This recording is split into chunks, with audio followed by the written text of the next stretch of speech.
Xavier University, which in turn is home of one of Canada's finest intermediate football teams. A dog for a mascot, a former professional star, Don Loney, is coach. And in 1958, a spirited and talented football club brought new honors to this popular Maritimes college, known across Canada as St. X. St. Francis Xavier celebrated its 100th anniversary in 1953. The reputation of St. X as a competent seat of learning and its skill in guidance of young men is well known across North America. Students come from every Canadian province and from many of the American states. So we invite you to follow a story of a... Between 1957 and 1973, Don Loney was one of the most successful university football coaches in Canada. For more than 8 years, his teams didn't lose a conference game. Time magazine called his X-Men the Assassins from Antigonish. Don was the driving force behind the Atlantic Bowl and the Vanier Cup, the National College Championships. The Toronto Globe and Mail called him the father of maritime football. This is where I grew up on West Street, which directly is right across from St. X, the football field. For more than 50 years, Gerald "Red" Kennedy followed the career of Coach Don Loney. As an 8-year-old kid watching the team practices, Red was enthralled by his charismatic persona and his hard-nosed professional style of coaching. Over the years, he became a good friend of Coach Loney and collected hours of audio-taped interviews and hundreds of photographs documenting Don's career. In the last few years of Don's life, Red spearheaded the making of this film. Years may creep, but still we'll keep loyal to the white and blue. I think practice for X back then was between 4 o'clock and 6 o'clock, and they would go have supper. He was there, it was all business. It was 2 hours. Continuously, there was action. There wasn't too much of a letdown in these practices. But there's no question he had an air about him. No question whatsoever. He had, you know, if you were downtown as a kid or around the campus, or there's Don Loney, or there's Don Loney going for... The guy always had on pressed slacks, shirt and tie, sweater vest, tweed coat, cigar, and bomber. And he was sort of physically sort of beyond the cliche of what a coach should look like. He had that sort of arthritic kind of gimp that you knew came from former football injuries. And you knew that when he barked at the guys, there was no barking back. I mean, it was like the archetype of a football coach. He was very much a man's man. He liked to lead men. That gave him meaning. It defined his life. If he was going to do it, it was going to be done right.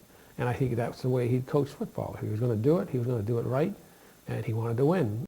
I hated the son of a gun at practice. He was miserable, and that damn dog.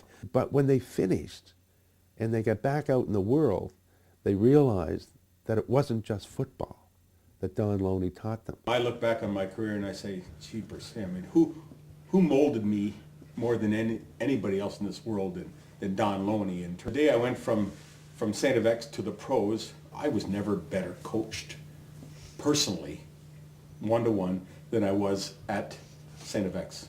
He was a great man and a great coach. Why are we going to see Don? I believe we're going down to see him. It's a piece of history. There hasn't been basically too much done on the history of the man.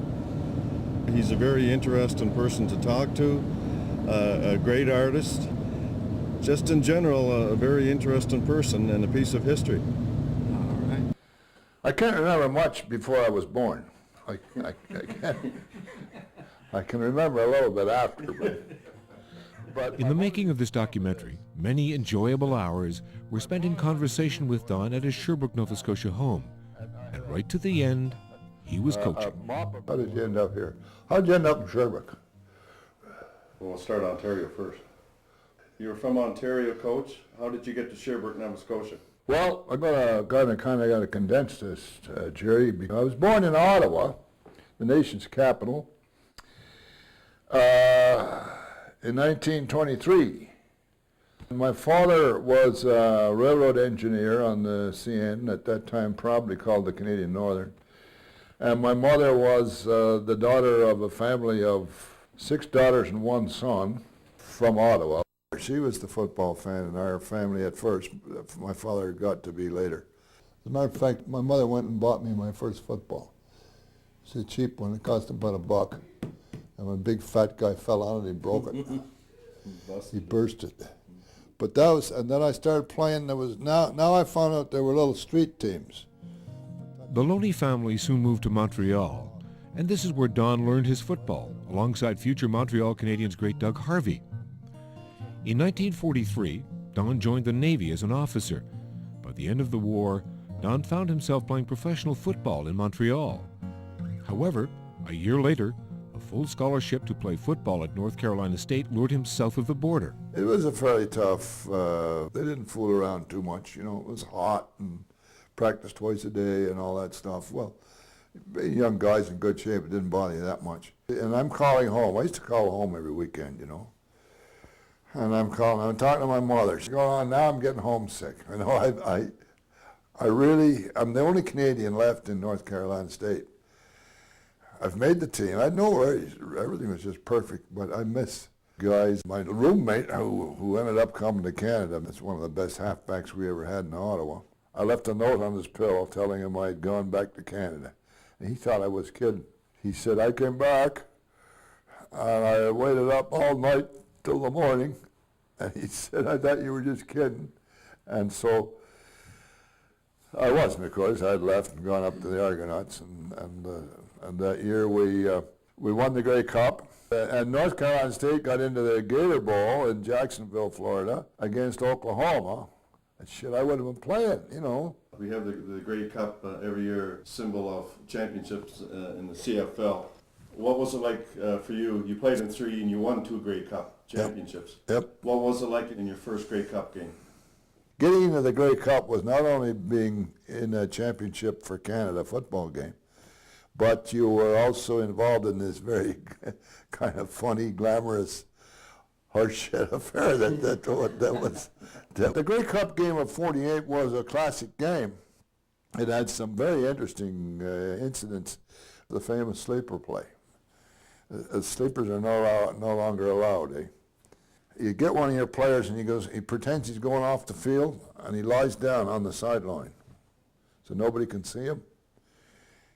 And then you call your play, you're going to run a play. Now all of a sudden he jumps up, and now he's become a receiver. But nobody's covering him because nobody saw him. That's why they called it sleeper.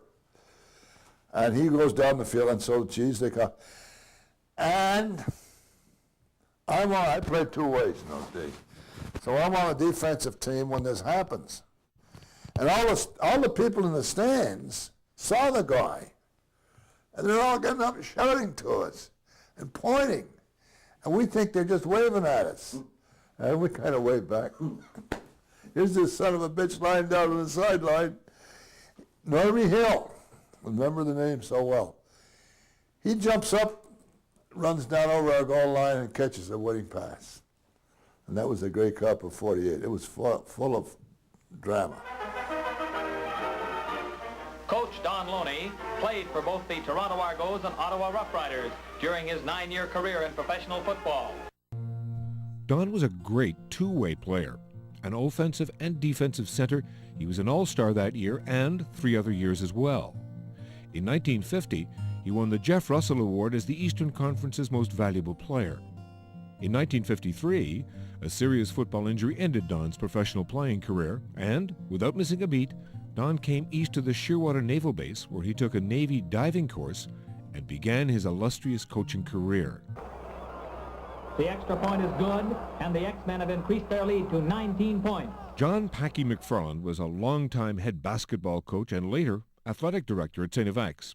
In his early days at X, along with four-legged assistants Bomber and Rebel, Packy was an assistant football coach with Don. Don was a good football player. He played in the CFL, and he was injured, and he knew that his playing days were over, but he was still going to be in the service, so he was a lieutenant commander in the Navy, and they needed somebody to run their program for them. So Don had been coached pretty well, had played high school football, then played in the CFL, and I think it was just a natural progression for him to say, all right, I'll give it a hook, I'll help coach this team. And once he got into it, he really decided, hey, this is what I like to do. He went full bore with it. He didn't, he went full speed ahead. At one time when he was with the service team, they ran a single wing with the, with the Shearwater and those people. It was a, single wing was, at that time, was probably the big formation in any football teams around. And he had great players for it. But when he came to the university, he realized this was not a place for that. He went out and he just decided we're going to play another kind of way, and which he did. He spread people out and moved things around. And he was willing to try just about anything. But again, I don't think he was a fancy coach. By fancy, I mean he didn't like trick plays, although he'd have something every once in a while that he would try to put in for a little fun for the guys, actually, to make it. But he, I don't know, I always liked the way he coached. In the 3 years he was head coach of the Shearwater Flyers, they won 3 maritime titles and only lost 2 games. When the opportunity and challenge came to coach St. Francis Xavier football team, he jumped at the idea. Knowing that the university had been strong in English rugby, but that they had only a few years earlier started playing Canadian football, Don thought it would be a good idea to go to Antigonish and check out the football facilities. I wanted to look at it before I came down from Shearwater. So I'd come down a little earlier to do this check. And the old janitor there, old Ranny, and I said, okay, now, let's see all the football gear. I said, where are the shoes? And there's a great big cardboard box there. He says, in there. And I said, well, can I look at them? So he opens up the big box. They've been thrown into the box after the last game, which was in the mud. So you can imagine the shape of those. Okay, I said, fine. So I said, where's the rest of the stuff? Do you have little lockers for all the stuff, the shoulder pads? And no, it was just big things. He didn't know what the hell it was all about anyways. Okay, I said, that's the equipment room. He says, yeah, that's it. Now I said, show me the dressing room. Okay, I walked into that room. It's empty. All there is a big board down the side of the room with coat hooks on it. I said, is this the dressing room? No lockers or anything? No. Oh, I said, okay. Now I'm starting to make mental notes of what's in the future. Well, Don was fire marshal, he was placement officer, he became manager of the rink, and he was the head football coach. And he was going 12 months of the year, basically. This is Father Mifflin. His concern at St. FX goes beyond the usual academic problems. He is the general manager of the university's football team, which you see here hard at work. A lot of people used to say to me, well, how'd you get along amongst all those Catholics down there? You know what I mean?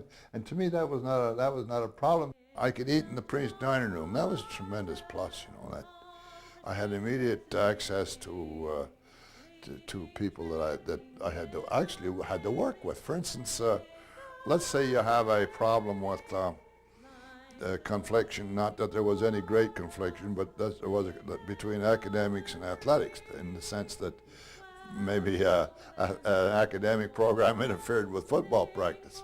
So what do you do? Some people will say, well, football's not important, rah, rah, rah.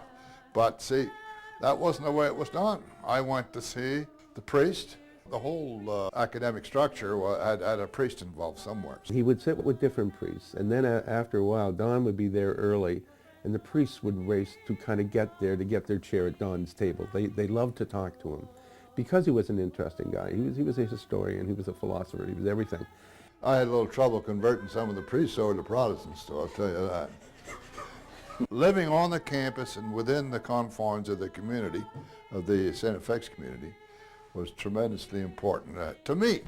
Not to people that followed me. It didn't really mean that much, but at my time, they meant a lot, And so that relationship was very important. The Scholars from Antigonish now lead by the slim margin of 1 point, 20-19. Now get ready for the most spectacular play of the game. George Tonis fades back. St. FX defensive end Hugh Huck drives in, steals the ball from the quarterback's upraised arm, and his touchdown puts the Maritimers out in front, 26-19. The jubilant St. FX bench goes wild. St. Francis Xavier, still unbeaten in 8 games, become the Eastern Canadian Intermediate Football Champions. Football was a religion to me. I mean, it was as important to me as religion. I believed everything in football was in religion, so you know what I mean. I always put everything I could into the game, and within reason, you know, I didn't go crazy. But I thought the game football was a great teacher, really. He taught them how to be men. He taught them to be disciplined. He taught them to care for other people, to care for each other.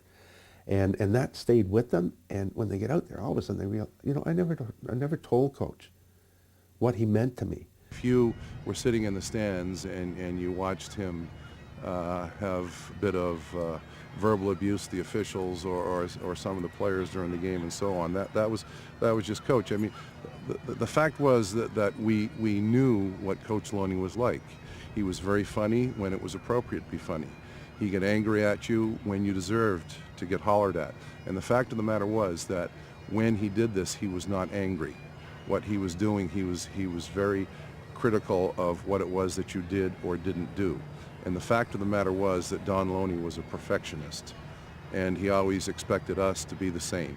So when something wasn't executed exactly the way it should have been, then of course we received the critique that only he could give us. But actually he was a very kind and a very gentle man, and most of the players, well, all of the players knew that. And because of that, we always respected what he said to us during the game, to the point where in most cases we made sure that we executed the way he expected us to.